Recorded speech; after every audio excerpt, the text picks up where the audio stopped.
Halo para penghuni bumi pencari asupan visual. Selamat datang kembali di channel Rangkumin Film, tempat di mana kerumitan sinema kita sederhanakan tanpa mengurangi esensi drama. Hari ini kita akan membedah sebuah karya tahun 2026 berjudul Cold Storage. Ini bukan sekedar film horor biasa, melainkan sebuah elegi tentang pertemuan antara kesombongan sains dan ketenangan parasit purba. Kita tidak sedang berhadapan dengan jamur tiram yang pasrah ditumis atau jamur enoki yang hanya jadi pemanis. Kita berhadapan dengan entitas purba yang hanya butuh satu celah kecil untuk mengubah manusia menjadi inang abadi. Mari kita telisik lebih dalam. Yuk, mari kita lanjut.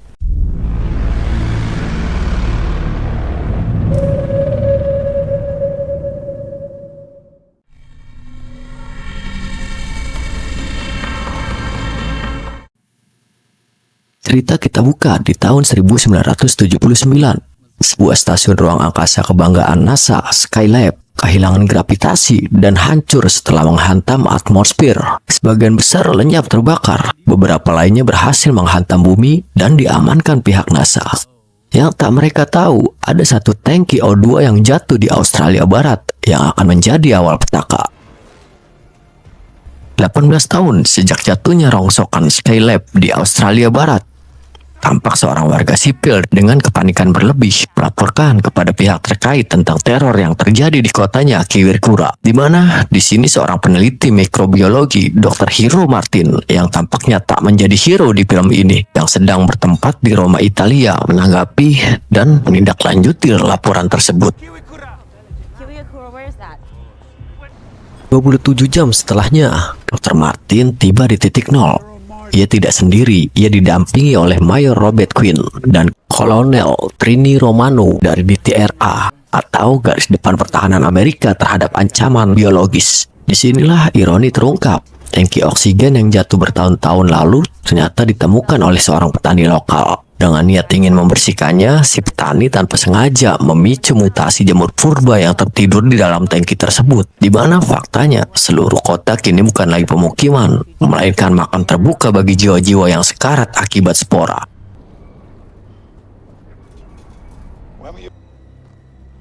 Tangki ditemukan, pengamatan mendalam dilakukan.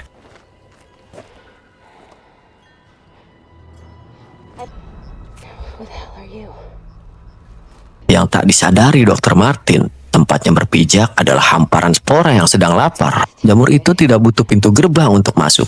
Ia hanya butuh sebuah kesalahan kecil, sebuah lubang mikroskopis pada sol sepatu botnya menjadi celah bagi maut untuk menyelinap.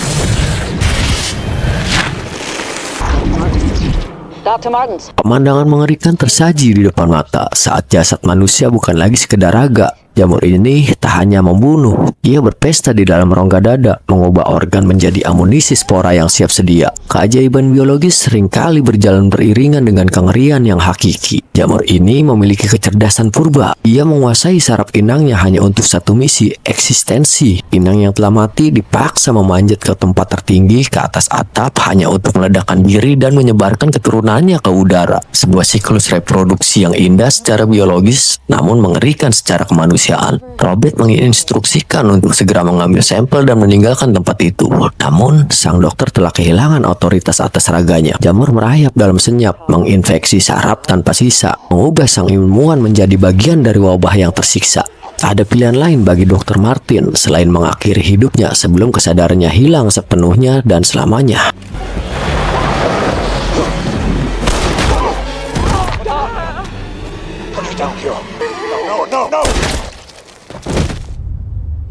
Pihak militer datang, protokol darurat diaktifkan, sampel diamankan di bawah pengawalan ketat. Sementara lahan pertanian di bumi hanguskan, sebuah langkah sterilisasi total untuk memastikan tak ada lagi spora atau jamur yang tersisa.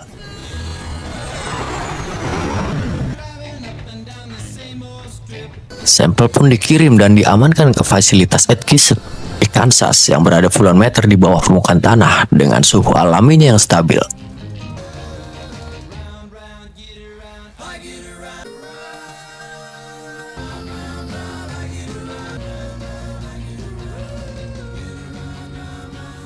Tahun berlalu, yang dimana pemerintah telah menjual fasilitas tersebut ke sebuah perusahaan self-storage atau sebuah penyewaan gudang untuk penyimpanan. Kita juga diperkenalkan dengan T-Cake atau Travis, seorang karyawan yang bekerja di self-storage. Griffin selaku manajer gudang perusahaan tersebut. Griffin juga mengajak serta Travis untuk menjual beberapa TV selundupannya. Namun, Travis menolaknya dengan cara halus. Sampailah saat di mana seorang pelanggan Mak Roni datang dengan tujuan mengakhiri hidupnya di unit penyimpanan yang dia sewa. Kunci dibuka, memasuki unit, menyiapkan amunisi sebelum eksekusi. Namun Mak Roni memilih melanjutkan dengan tidur siang terlebih dahulu.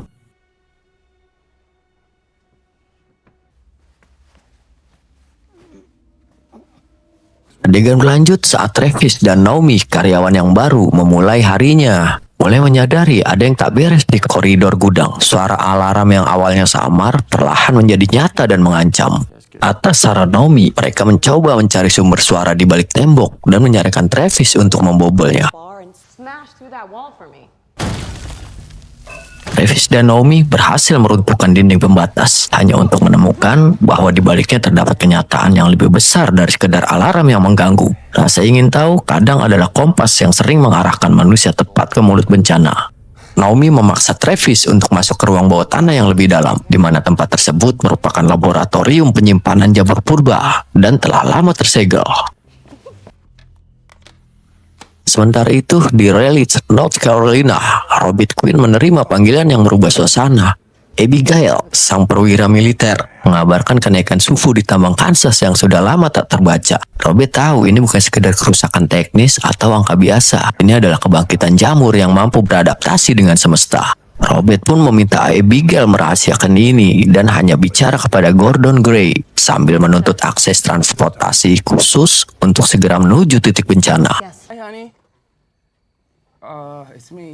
Sementara di luar gedung, Mike, sang mantan kekasih Naomi, ia mencari Naomi hanya untuk sebuah pengakuan bahwa Scroggin, kucing kesayangan ayahnya, telah ia tembak hingga tak bernyawa. Namun, Mike tak menyadari Maut punya rencana lain di balik pintu bagasi. Seekor kecoa yang membawa inang purba merayap masuk menginfeksi jasad kucing yang kaku tak berdaya. Di dalam gelap, sebuah kehidupan baru dimulai. Tak butuh waktu lama dengan tingkahnya yang random. Sang kucing Scroggin mengakhiri hidupnya di ujung pilar penangkal petir, membuat ledakan dan menguraikan spora hingga menginfeksi Mike dan seekor rusa.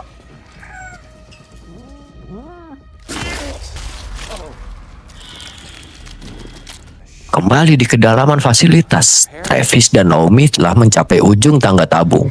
Mereka menyusuri lorong yang dingin hingga tiba di sebuah pintu dengan peringatan tegas. Akses terbatas untuk DTRA.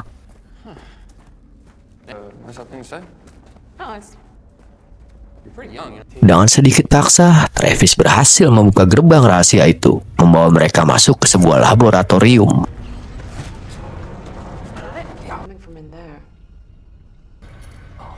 Namun tepat saat mereka hendak beranjak, sebuah pemandangan mengerikan menghentikan langkah. Di sudut gelap, kerajaan tikus menampakkan diri, puluhan ekor tikus yang saling mengikat. Ekor mereka menjadi simpul mati karena kerakusan memperebutkan makanan. Travis tersentak, dia juga menyadari bahwa sesuatu yang jauh lebih berbahaya telah bocor dari laboratorium ini. Sebuah peringatan bisu bagi mereka untuk segera lari. Layar beralih di mana kita mendapati Robert sudah berada di pesawat dalam perjalanan. Di sini terungkap sebuah duka. Gordon Gray telah tiada. Kondisi ini juga yang memaksa Abigail untuk mengambil langkah beresiko. Ia melobi seorang petinggi militer, panggil saja sang Jenderal Jarabek, untuk memberikan fasilitas penuh kepada Robert. Setelah memutus percakapan, Robert dan Abigail melanjutkan perbincangan melalui jaringan pribadi.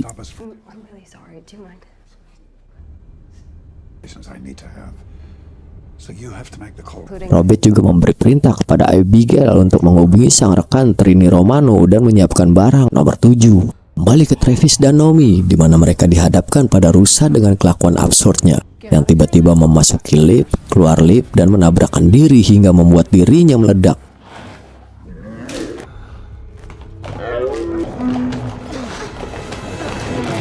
Diikuti dengan Mike yang muncul, yang ternyata Mike berdua dengan rusa dalam satu lift. Dengan tingkah gilanya, Mike menembak membabi buta memaksa Travis dan Naomi menghindar.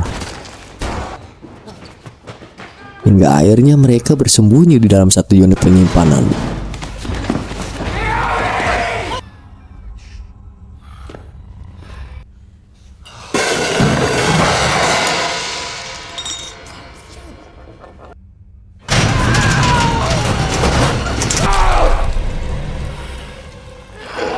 Naomi pun mencoba menghubungi pihak militer untuk meminta bantuan, yang kemudian ditanggapi oleh Abigail dan melanjutkan sambungannya ke Robert, di mana Robert memberi instruksi dan arahan kepada Naomi untuk tetap di dalam unit penyimpanan sampai dia datang. Adegan terus berlanjut di mana Robert dan Trini mengambil barang nomor 7 di kediaman mantan suami Trini, yang ternyata merupakan bom nuklir yang memang telah dipersiapkan Robert untuk menghadapi situasi buruk seperti ini.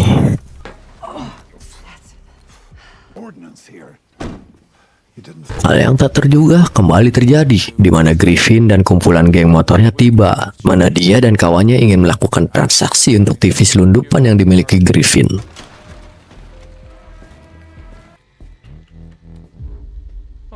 Di lain sisi, Travis tampak bersikeras untuk memberitahu semua perihal yang terjadi kepada Griffin dan temannya sebelum semua mati terbunuh karena parasit jamur purba. Travis pun bergegas untuk memberitahu Griffin dan yang lainnya bahwa situasi sangat genting. Namun Mike sudah lebih dulu tiba dan memutarkan cairan hijau kepada kawanan geng motor Griffin.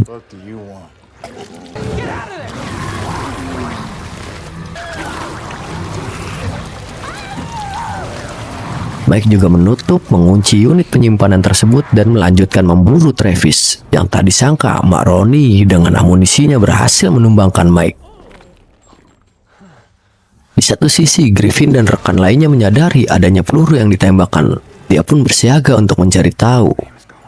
Ketegangan memuncak saat Griffin bertemu Travis di lorong. Alih-alih mendengarkan peringatan Travis yang panik, Griffin justru memaksa Travis membuka unit penyimpanan tempat rekan-rekannya terkunci, yang kemungkinan besar sudah terinfeksi pastinya. Dalam pergulatan itu, Griffin tak sengaja menekan pelatuk hingga peluru bersarang di lengan Travis. Saat situasi makin terdesak, Naomi muncul bak pahlawan dengan alat pemadam api atau APAR, mengecoh Griffin dan berhasil menyelamatkan Travis kabur. Setelah bertemu Robert yang baru tiba, Travis dan Naomi langsung diberi mandat sebagai tim penyerang. Misi mereka jelas: turun ratusan kaki ke bawah tanah untuk memasang bom nuklir tepat di pusat reproduksi jamur purba.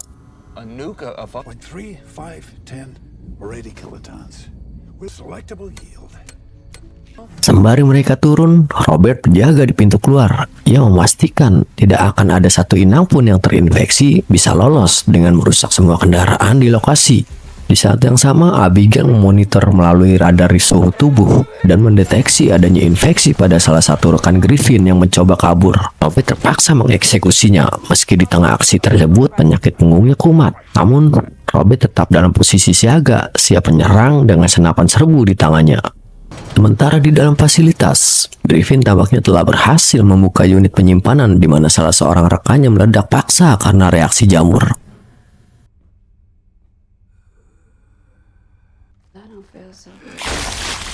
Griffin mengarahkan rekan lainnya untuk mengikuti arahannya dengan todongan senjata. Selang beberapa waktu, tubuh dari rekan Griffin meledak, diikuti Griffin dan satu rekannya muncul yang terpaksa dihabisi Robert, hingga meninggalkan Griffin dan Robert.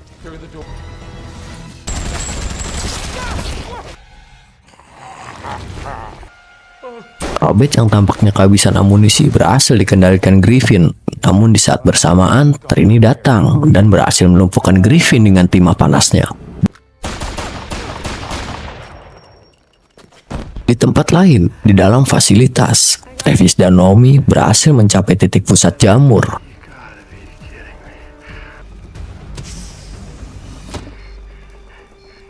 Namun ketegangan belum berakhir. Timer bom nuklir tersebut tidak stabil karena kendala teknis pada kabel logam. Dengan waktu yang terus berdetak cepat, mereka bergegas naik. Di tengah pelarian, Naomi terpaksa menghabisi rekan Griffin yang menghalangi jalan mereka.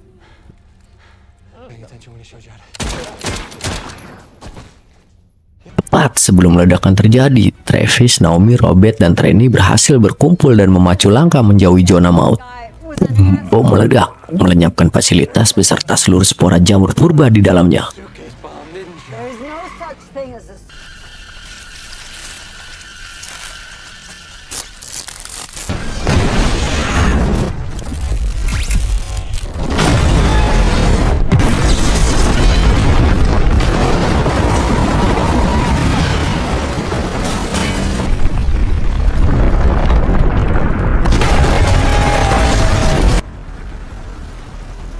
Abigail yang memantau dari jauh akhirnya bisa bernapas lega meski ledakan tersebut meninggalkan jejak radiasi yang juga menjadi berita utama di berbagai stasiun TV. Di lain tempat, tampak Robert dalam perawatan dan Abigail datang menjenguknya untuk berterima kasih kepada Robert untuk misi penyelamatan dunia. Film pun berakhir di mana Travis dan Naomi tampaknya menjalin suatu hubungan untuk memulai petualangan barunya. Jadi kesimpulannya, spora jamur itu tidaklah jahat, ia hanya ingin hidup. Allah yang mengganggu tidurnya. Barangkali bencana terbesar manusia bukanlah virus, melainkan ketidakmampuan kita untuk membiarkan alam tetap pada rahasianya. Saya dari Rangkumin Film, tetaplah rendah hati dalam mencari pengetahuan. Sampai bertemu di perjalanan selanjutnya. See ya!